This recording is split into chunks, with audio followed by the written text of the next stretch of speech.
Hello, welcome to our final talk in our Strabane Archaeology Talks programme, and this is to accompany our exhibition, If Stones Could Speak, the archaeological heritage of County Tyrone. So today we have Dr. William Roulston, who is a research director with the Ulster History Foundation.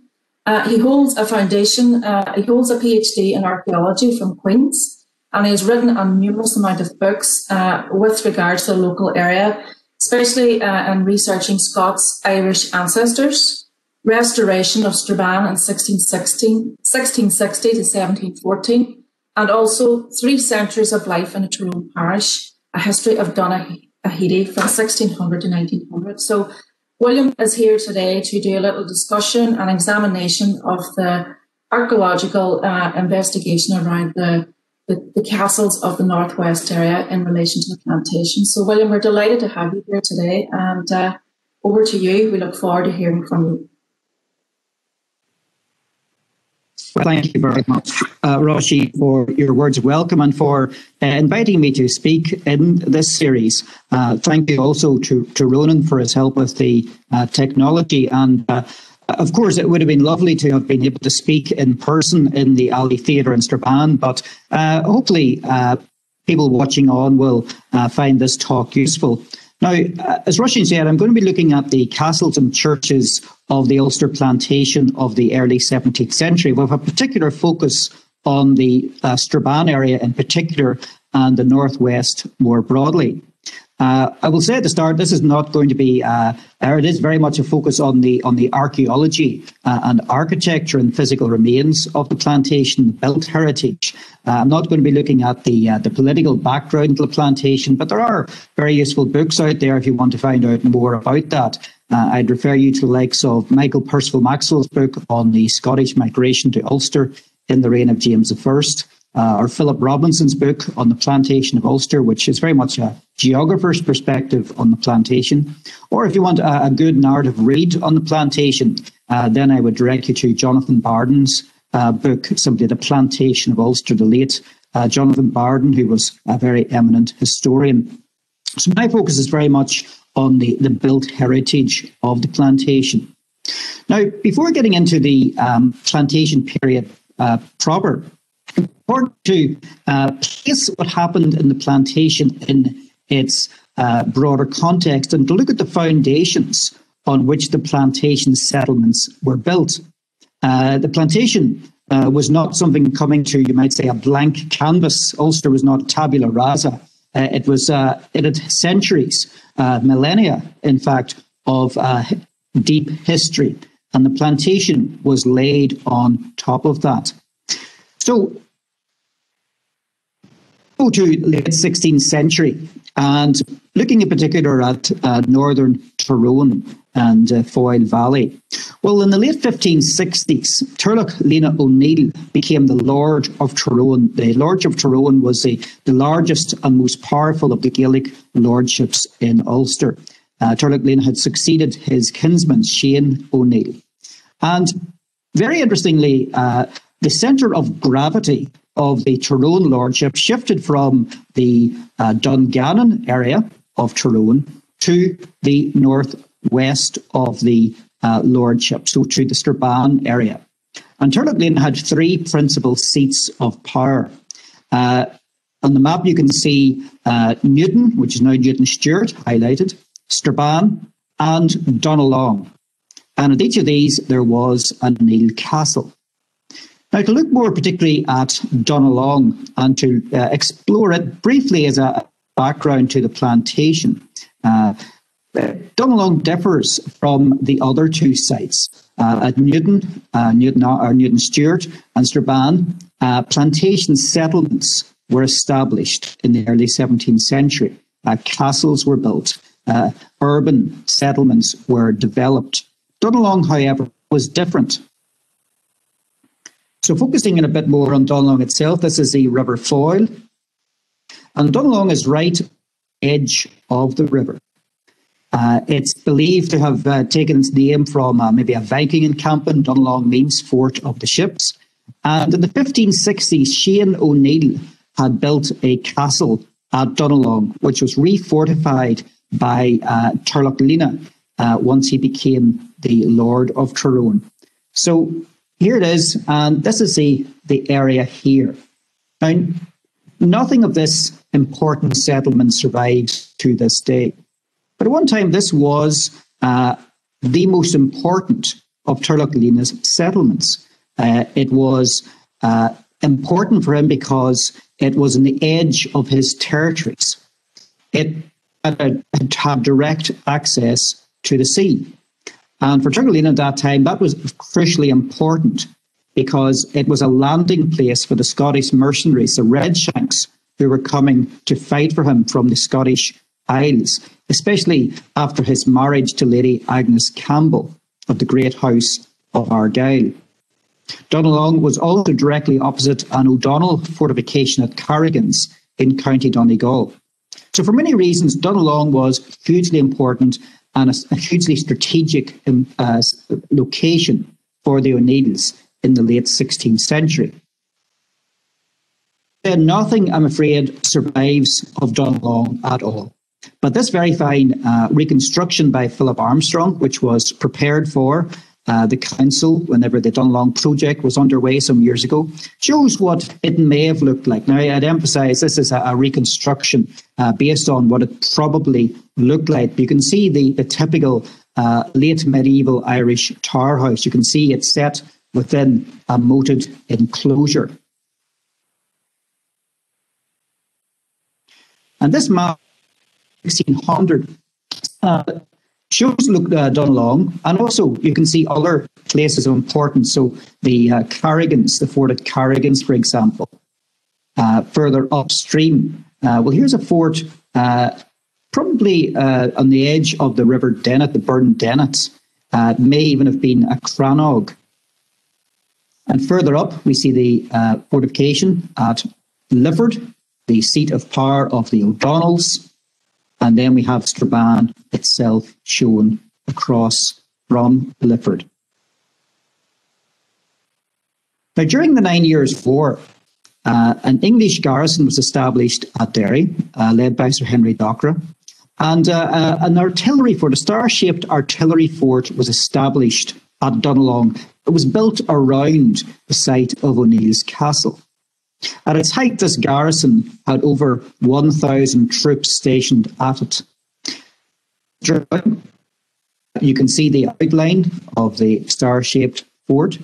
You can see the moated area, which contained the O'Neill Castle. You can also see a settlement spilling over into the area beyond the fortifications defences. At this time was a place of immense importance. It was also a centre of trade and commerce. We know that merchants from Scotland came to Donegalong at the end of the 16th century to trade with the local inhabitants. In fact, within the area of the fort, a marketplace was established. So Donegalong was a place of considerable importance in the O'Neill era, and that continued at the start of the 17th century as became a prominent English garrison during the 9 Years' War.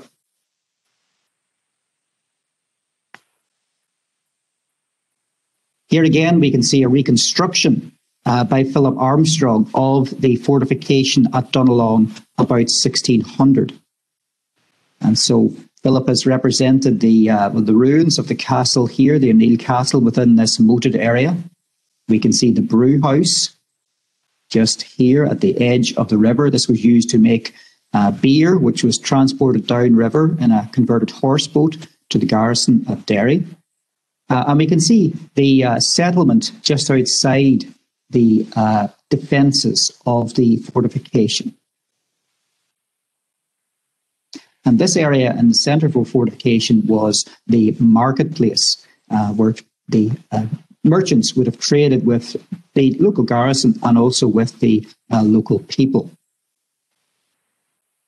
Now, nothing of this settlement survives today. An archaeological excavation was carried out some years ago, 2012 and 2013. It uncovered some evidence of the fort, but above ground, I'm afraid nothing survives of this once very important settlement.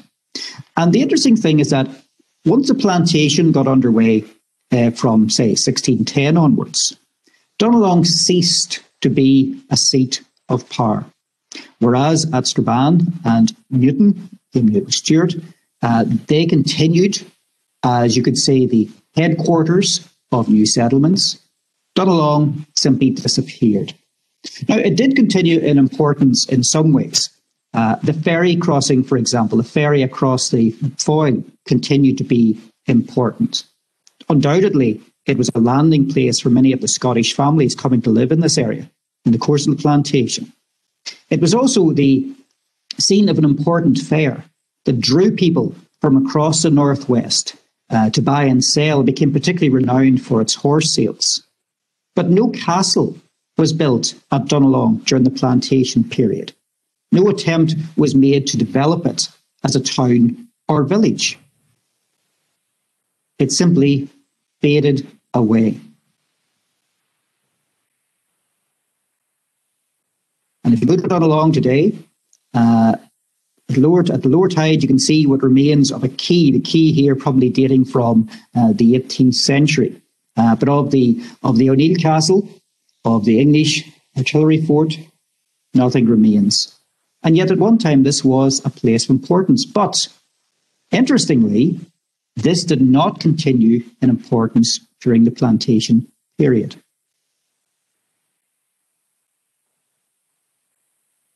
I want to find out more. A publication was produced by the council in relation to the excavations and the work carried out at Donegalong in 2012-2013, published as the Lost Settlement of Donegalong. And you can download that publication for free from the council's website. So the easiest thing to do would be to Google the Lost Settlement of Donegalong.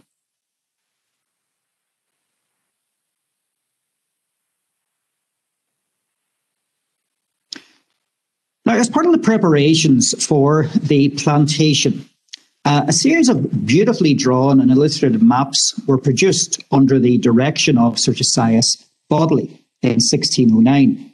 And for the first time over a wide area, Ulster was mapped at townland level. And so we're looking at the slide at the moment showing the townlands in the northern part of County Tyrone. So just here, we can see the River Foyle. We see Donegalong itself, the fort marked just here. We see Grange. I'll be mentioning Grange in due course, but Grange was the site of a medieval monastery. And then coming further down, we're coming down towards Strabane. So these maps were used as the basis of allocating the lands to the different categories of plantation grantee.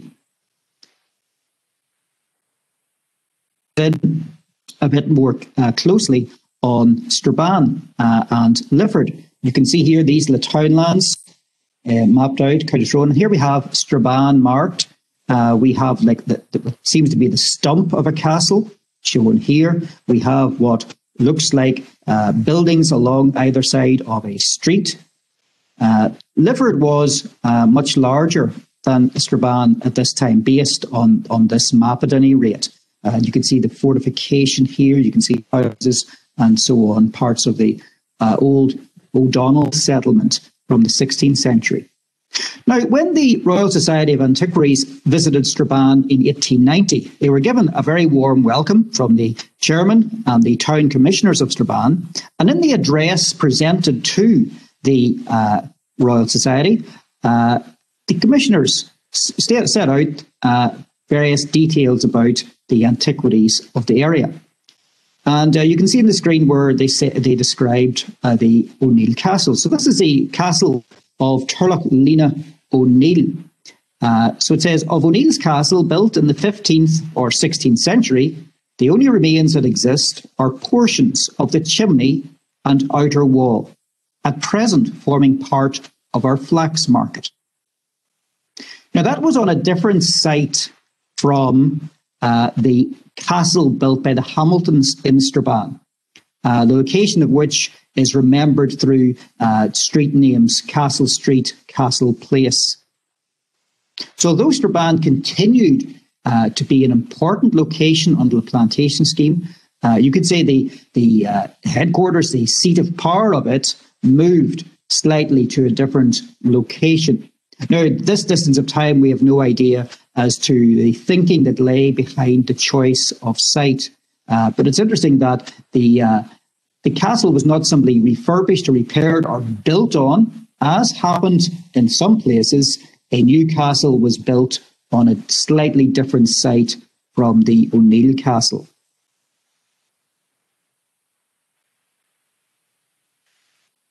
Now, this map shows the distribution of lands of the official plantation of Ulster. Bearing in mind that the official plantation of Ulster affected 6 of Ulster's 9 counties. It did not affect Antrim, Down or Monaghan.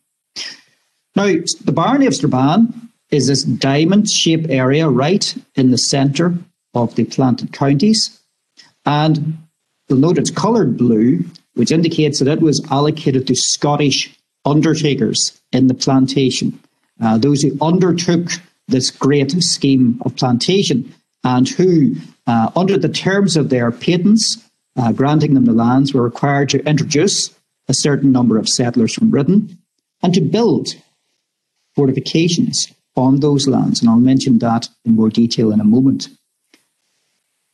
East Donegal was allocated also to Scottish undertakers, whereas you'll note that the precinct of Lifford was allocated to English undertakers, as was the Barney or precinct of Omagh. Undertaker in the Barony of Strabane was James Hamilton, the first Earl of Abercorn. And Abercorn was from Paisley in Scotland. In fact, we're looking now at his Scottish home, the place of Paisley. Just here you can see Paisley Abbey, and here we have St Mirren's Isle in Paisley, which is part of the Abbey and which is where the Hamiltons had a burial vault. And you can still see monuments to members of the Hamilton family. So James Hamilton, first Earl of Abercorn, and 2 of his younger brothers were allocated lands in Strabane Barney as part of the plantation scheme. Abercorn's brother-in-law also allocated lands. He was Sir Thomas Boyd. So the plantation in the northern part of Strabane Barney was very much a family affair.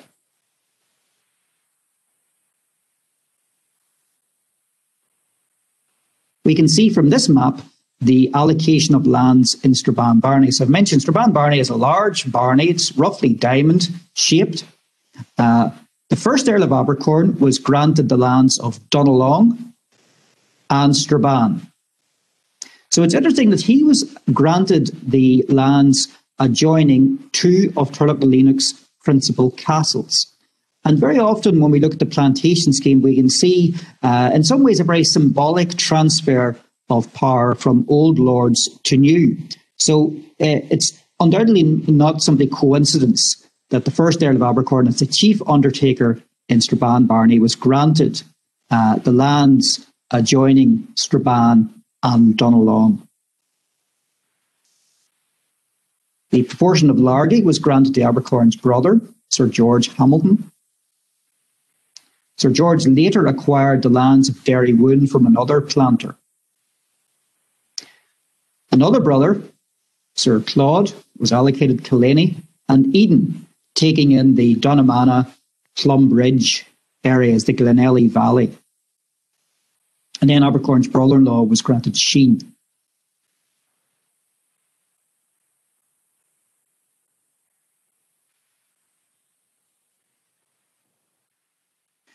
Now, in the orders and conditions issued to those who were granted lands in the plantation scheme, very specific building requirements were set out. So those who received a grant of 2,000 acres, or a proportion, a single block of land of 2,000 acres, were required to build a stone house or castle surrounded by a bawn being a fortified enclosure. Those who received a grant of land of 1,500 acres were also required to build a stone house, and bawn, although the house this time could be brick or stone. And those who received a grant of 1,000 acres were required only to build a bawn. Now, the plantation surveys carried out between 1611 and 1622 contain much information about the building works of those granted lands in the plantation. And it's fairly clear that the undertakers in many instances failed to fulfil the building requirements placed on them. Now, in terms of a bawn, I've mentioned already, is a fortified enclosure. And a very good example of a bawn is Brackfield Bawn, not far from the city of Derry. If you're driving into or out of the city of Derry from the Dungiven side, you will pass the bawn at Brackfield, which was built by the Skinners Company of London in the early 17th century. And it's worth stopping at. You can visit it and see for yourself, well, what did a plantation bawn look like?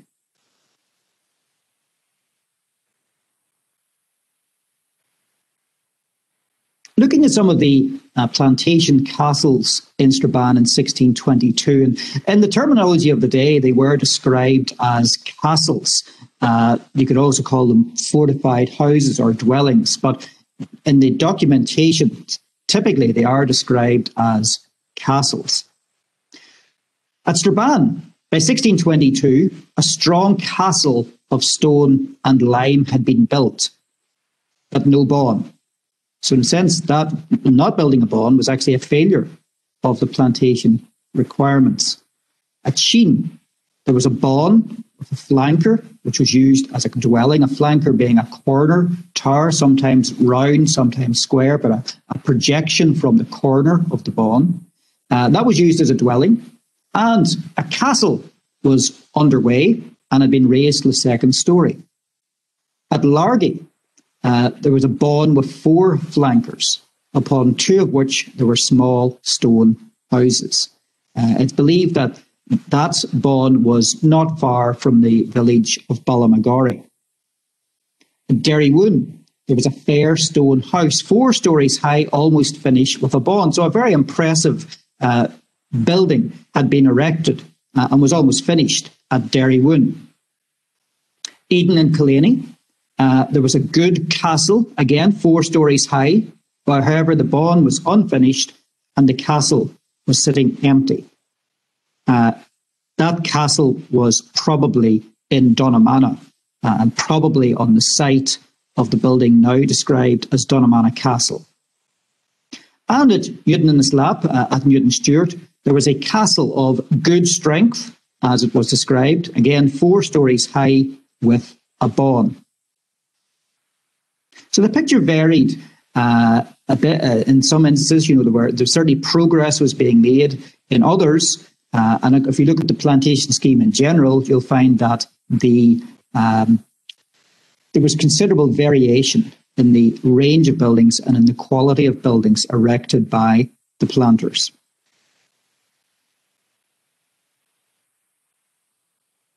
Looking more closely at the manor of Donalong, and the manor of Donalong was reckoned to be of 2,000 acres, so it was considered a great proportion. Therefore, under the plantation requirements, the undertaker of it, First Earl of Abercorn, was expected to build a stone house or castle with a bawn. However, at the time of Pinner's survey of 1618-19, there was no castle or bawn in Donalong, which was a clear contravention of the plantation requirements. However, by 1622, good progress had been made. You can see there was a good castle of stone and lime, 3 stories high, and about a bawn of 54 feet long, 42 foot broad, and 6 foot high, with 2 open flankers. So nothing built by 1619. However, by 1622, a castle had been constructed. Much of what we know about the plantation comes from these surveys I've mentioned already, carried out between 1611 and 1622.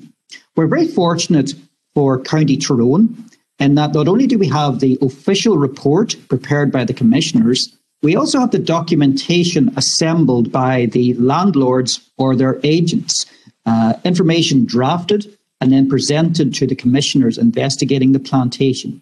So here we have an image of the document presented by William Lynn, who was the agent for the Abercorns and who was responsible for the proportion or the manor of Donalong. So just a note here, under the heading Buildings, Lynn has written a castle and divers houses of couples built by said Patrick Hamilton. Interestingly, Patrick Hamilton had been the clergyman in Paisley in the early 17th century. He disappears from the records of Paisley in 1610, and he turns up in Strabane in the early 17th century. So clearly he had accompanied the Hamiltons, the first Earl of Abercorn, to Strabane Barney as part of the plantation scheme. And he's actually dead by 1622. We know that from a statement earlier in this report. But he had played an important role in the development of Donalong in the opening years of the 1600s. This information, incidentally, has been gathered together and it can be found in a book edited by Victor Treadwell, published by the Irish Manuscripts Commission, called the Irish Commission of 1622. So Treadwell, who worked on the subject for decades, gathered together a colossal amount of information and it was published in this book. The original of this document, interestingly, is in the County of Huntingdon and Peterborough Record Office. Okay, so Mountcastle. This is the castle that was built in the manor of Donalong. We know it was built, well, we know it was started after 1618, 1819, and it was nearing completion by 1622. And this is all that remains of the castle today. At Mountcastle, it's close to the road between New Buildings and Donamana. You can see it's part of a corner of a wall, possibly part of the bawn wall rather than the castle itself. And you can see this moulded, very fine moulded corbelling. Not uniquely Scottish, but something very much associated with buildings built by the Scots in early 17th century Ulster. And by way of an indication of scale is provided by the small dog at the base of the photograph. So this is one of the surviving buildings. It's only a fragment, and there is a drawing of it from the 1830s, which shows it pretty much as it appears now. So certainly it's not something that's been destroyed in the last 100 years, for instance. What we see now is pretty much how it has looked for at least 200 and maybe even 300 years.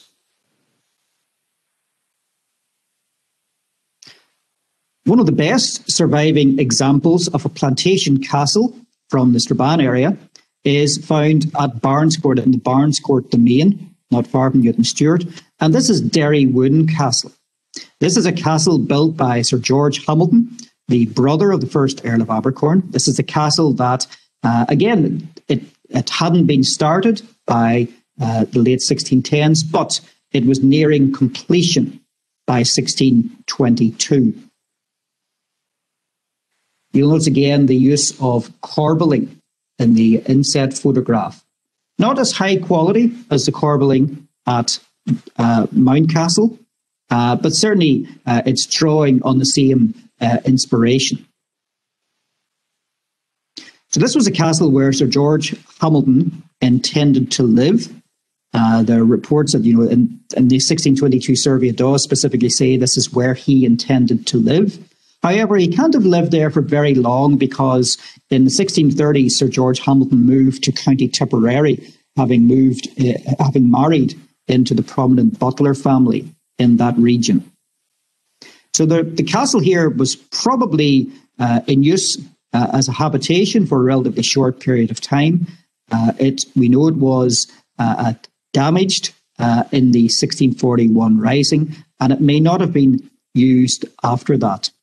The same was the case with the castle at Donalong. It may only have been in use as a dwelling for a relatively short period of time, before being abandoned.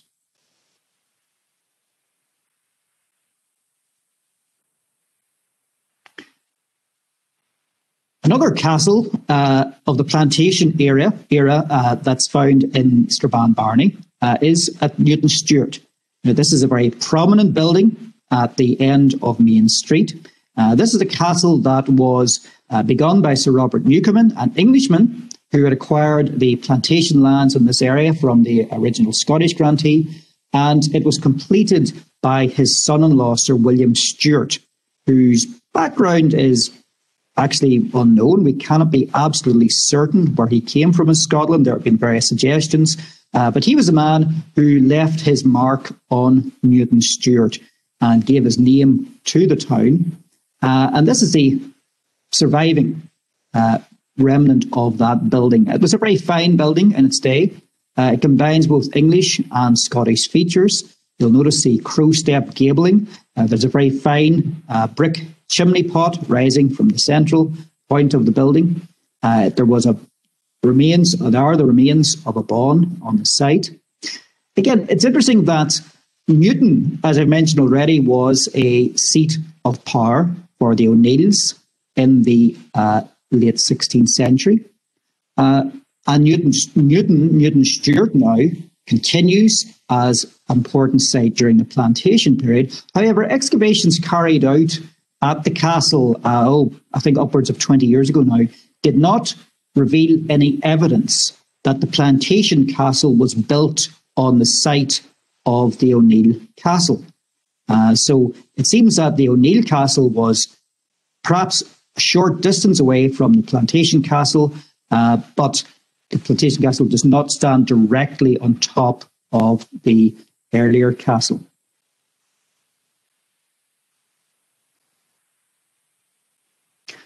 Now, across the foyle in Donegal, one of the best surviving examples of the plantation period in that part of northwest Ulster is the castle at Monglin. This castle was built on lands granted to the Duke of Lennox. It stands very close to the River Foyle. In fact, the old railway line, the railway line between Derry and Strabane that ran down the Donegal side of the Foyle, would have been almost within touching distance of this castle. And this is what remains of it today. Monglin had actually been an important site in the late 16th century. It was the site of an O'Donnell castle. In fact, it was where Inian Dhu, the Fionnuala MacDonald from the Isles, based herself in the late 16th century. She had married the Lord of Tyrconnell. And so Monglin was an important location at the end of the 16th century. And again, we can see an example of how it continues in importance through the plantation period as the seat of power for this particular estate. Notice again the corbelling of the structure. Again, this feature very much associated with buildings erected by the Scots in the plantation.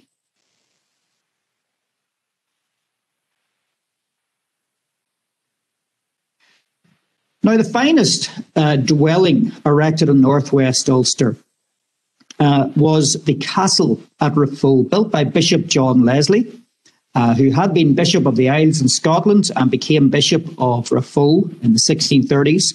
And he constructed this hugely impressive structure on a hill overlooking the town of refuel, overlooking the Cathedral of refuel. And it's been described as one of the architectural glories of the Ulster Plantation. At the time, it must have been incredible, a building of this scale and splendour, and built not by the grantee of land as part of the plantation scheme, but actually built by a churchman. And this continued in use. It was still inhabited, if not by the bishop, by others, certainly through until the early 19th century.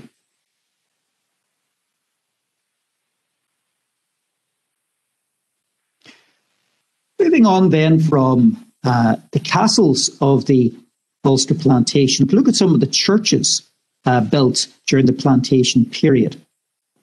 Now, first thing to note is that At the time of the Reformation, the new Reformed Church of Ireland simply appropriated the existing religious structures.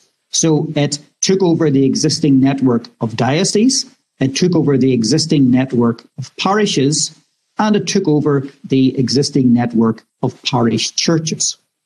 Now, in some instances, these parish churches, the pre-Reformation parish churches, were simply abandoned and no attempt was made to keep them in use.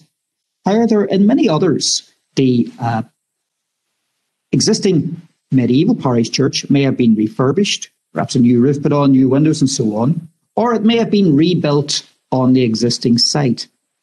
In other occasions, a new church was built in the parish, perhaps closer to the main settlement of families from Britain.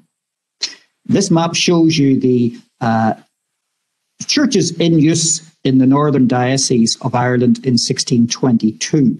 And you'll see there are clear areas of variation. In the Diocese of Armagh, the Archdiocese of Armagh, you can see quite a number of churches in use, or at least being brought into use. However, if you look, for instance, at the Diocese of Connor, which more or less covers County Antrim, you'll note there are really very few churches in use in that large diocese.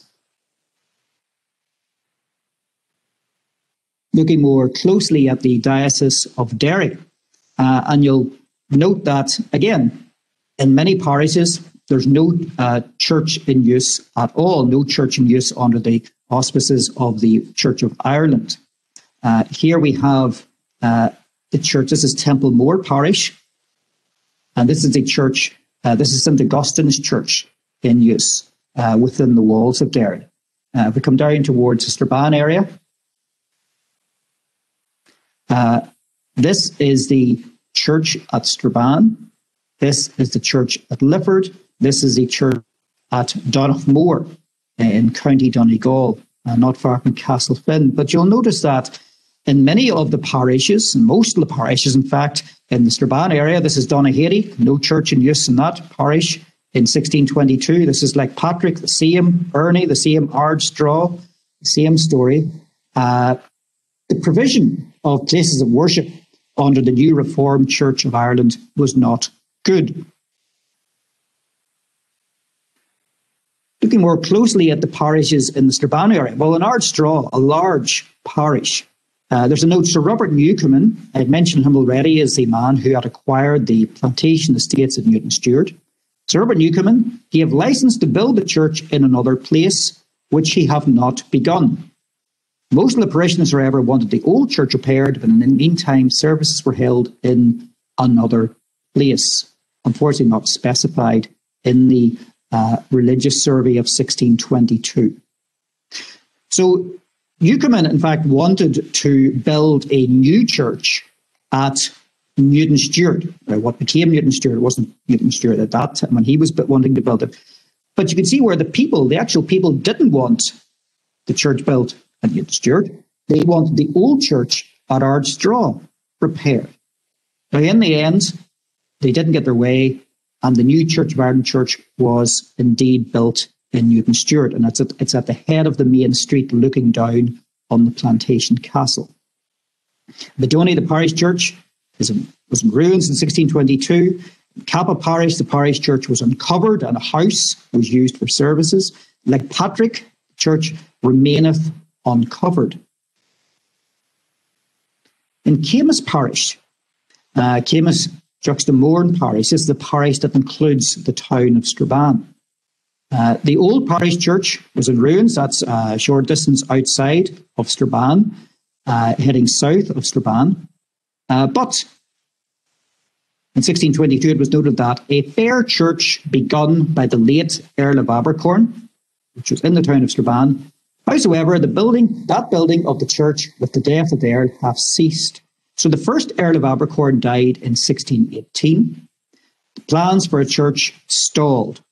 And that may well have been because when the first Earl of Abercorn was a Protestant, his heirs were Catholics, and those who managed the estate for his young children were Catholics. And so that may account for the stalling of the building of a new Protestant church in Strabane. However, the church was eventually completed, and that was the church in the old graveyard in Patrick Street. Donaghadee, the parish church recorded as having sufficient walls but is uncovered. In Ernie, the parish church was in ruins. The Lord Primate, that is the Archbishop of Armagh, had granted the necessary funds for the repairing of it. So again, a very mixed picture in terms of church provision in the Strabane area, in the Plantation era. In most instances, there is no Protestant place of worship. The old churches, in many instances, were still in ruins.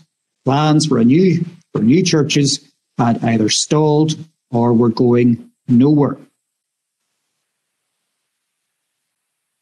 Little of the religious fabric of the Plantation Church actually survives in the Strabane area, unfortunately.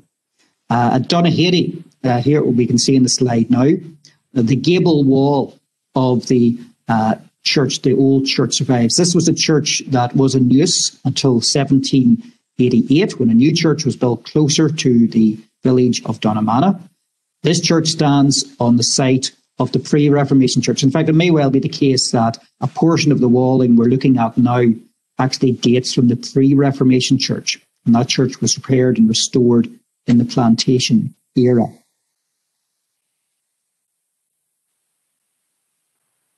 If you want a good example of a Plantation era place of worship, then visit the old church in Ramelton. This church was built in the early 17th century under the direction of Sir William Stewart, the same man who owned Newton Stewart. He also owned an estate at Ramelton, and he was responsible for building this new church at Ramelton, at the site where he was developing a town where he had built a castle. It's got a very interesting east window. There's an attempt at elaboration here, a degree of elaboration here, not found in all Plantation era churches.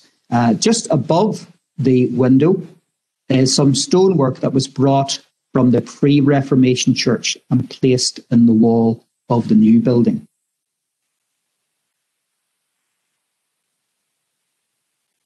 Kelly, there's also an example of a Plantation era church, in this case built by the Fishmongers Company of London. It seems to have been an older church, pre-Reformation Chapel of Ease, which was refurbished by the company. And this very fine chancel arch was erected. It has hints at the classicism that was becoming popular at the royal court in early 17th century England. So this leads through to the chancel.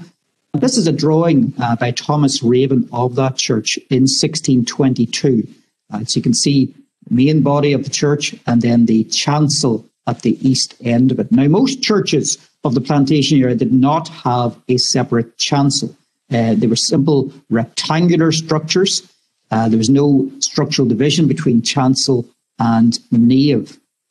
And that reflected in many ways the impact of the Reformation and the fact that there was less emphasis on the eastern end of the church containing the altar or the communion table. The finest church of all, of course, is St. Columb's Cathedral. This is the most impressive church built in Ireland as a whole in the early 17th century.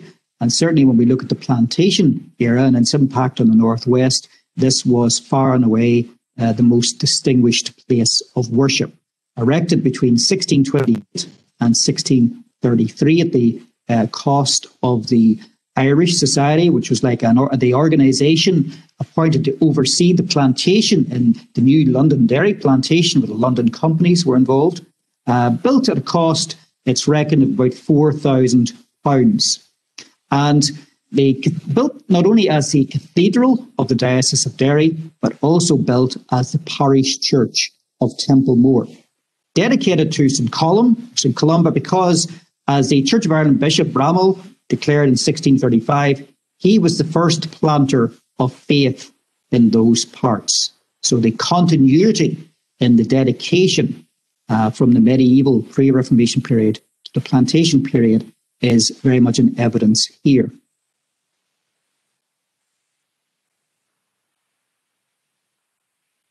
Now, to finish off on some of the monuments found in the churchyards of the Strabane area. Well, this is Grange Graveyard near Brady. This was the site of a medieval monastery, which was attached to the Augustinian Abbey in Derry. The buildings here were, of course, dissolved at the time of the Reformation. The stonework was undoubtedly carried away to build some of the farmhouses and outbuildings in this area. And maybe what was left was used to build the wall that now surrounds this graveyard. And within this graveyard, you'll find, in a reasonable state of preservation, sadly it's broken and part of it is worn away, but you'll find a tombstone dated 1630. And this tombstone was erected in memory of Robert Granger, who was one of the original settlers in this area. We know he lived in the townland of Clough, not far from this graveyard. And you'll see on it the inscription runs around the edge of the stone. It bears a crest featuring three stag's heads, or a shield featuring three stag's heads. And you'll note the date here, 1630. So for the arriving in Ulster as part of the plantation scheme, they obviously needed places to bury their dead. And again, they simply used the existing network or infrastructure of burial places to inter their own deceased family members. And so in using these, we see again a continuity from the pre-plantation period through the plantation period and beyond. This graveyard continued in use until you could say the middle part of the 20th century. So its longevity is really quite considerable. Not too far away, again, this is close to the main road, just outside Balmagory, on the main road between Derry and Strabane. The old graveyard of Lakepatrick. This had been the site of a pre-Reformation parish church. Again, this continued in use. Eventually, the church here was repaired and restored and rebuilt and continued in use until the early 19th century. Now, within this graveyard, there is a most unusual building. You can see it in the top photograph of the slide. It appears to be a roofless burial lair, something that you would find in Scottish graveyards erected in the 18th and early 19th centuries. Within it, there is a very fine monument placed against the east wall. And the inscription is worn away, it's undated, but it's almost certainly looks like it's from the 17th century, whether from the early or later 17th century is not clear. But from the coat of arms, it was evidently erected in memory of a member of the Abercorn-Hamilton family. We do know that the son of the first Earl of Abercorn, Lord Strabane, was buried here in the 1630s. He was buried in this churchyard in the 1630s. The drawing in the centre of the slide is a tombstone erected to one of the earliest Scottish settlers in this area. You'll note that the inscription runs around the edge of the stone. Here is the burial place of John McGee, who deceased 26th of February 1617, and his family. And McGee, we believe, came from Dumfries in Scotland, moved across to the Strabane area in 1610, and his son was to play a very important role in the management of the Hamilton properties in Strabane. In fact, he was to be the agent for the Abercorns and Hamiltons for a period of upwards of 50 years. And the final photograph on the slide is from the Sinclair Enclosure. The Sinclairs came from Caithness in Scotland, and John Sinclair was the Church of Ireland minister of Lakepatrick and of Strabane, and he acquired the property at Holly Hill near Ardegarvan, and that continued in the possession of his descendants through until the 20th century. And within the Sinclair Enclosure, you'll find this tablet with a wonderful array of the symbols of death, which were very popular on tombstones of this period. You can see the bell, the skull, the crossed bones. You can see a tree entwined by a serpent. So going back to the story of the fall of man in Genesis, you can see an open book. You can see the crossed tools of the gravedigger. And this probably dates from the later part of the 17th century. And finally, in terms of monuments to the dead from the plantation period, we have this very fine example of a monument in Colinley Parish Church in Lifford. And this was erected in memory of Sir Richard Hansard, who had been an officer in the Elizabethan army in Ireland. He'd fought during the 9 Years' War. He was granted Lifford after the end of the 9 Years' War, and he was responsible for the initial development of Lifford as a plantation town. He died in 1619. His wife died just a couple of days after him, and they were buried in the church, and this very fine monument was erected in memory of them. And you can see it shows representations of Sir Richard and his wife in contemporary costume. They're kneeling, facing each other, and the inscription on to the back of them goes into great detail about Sir Richard, that he was born in Lincolnshire, that he was educated at Cambridge, that he had been an officer in the army in Ireland, and how he had left money in his will for the founding of a school in Lifford and for the building of the church and so on. So it's a very interesting monument. It's unique in terms of plantation era monuments in northwest Ulster. The only other example of its kind is the very fine Chichester monument in Carrickfergus. But as far as the northwest is concerned, Sir Richard's monument is unique. So that has hopefully given you an overview of some of the built heritage associated with the plantation, both in Strabane in particular, and some other examples from the northwest. If you have an opportunity, there are places that are worth visiting, bearing in mind, of course, that some of them are in private land and others are maybe locked within churches. But if you can get an opportunity to visit some of these places, you will find out and learn more at first hand about the buildings associated with the Ulster Plantation. Thank you for listening. Thank you, William.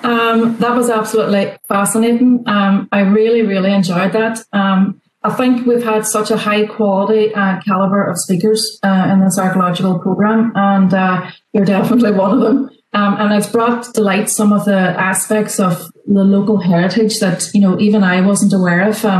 And I hope, viewers to this talk will be able to see, from the archaeological remains, of the castles and the churches, what exactly is lying in the countryside and the towns. So that was absolutely brilliant. Thank you for doing that.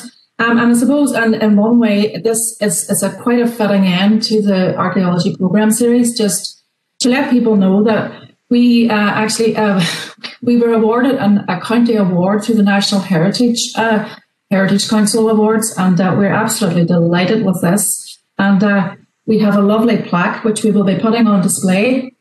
I'll just show it here in the Alley Theatre, and that is just to show that the heritage of Strabane and its area is so important. So thank you. Thank you.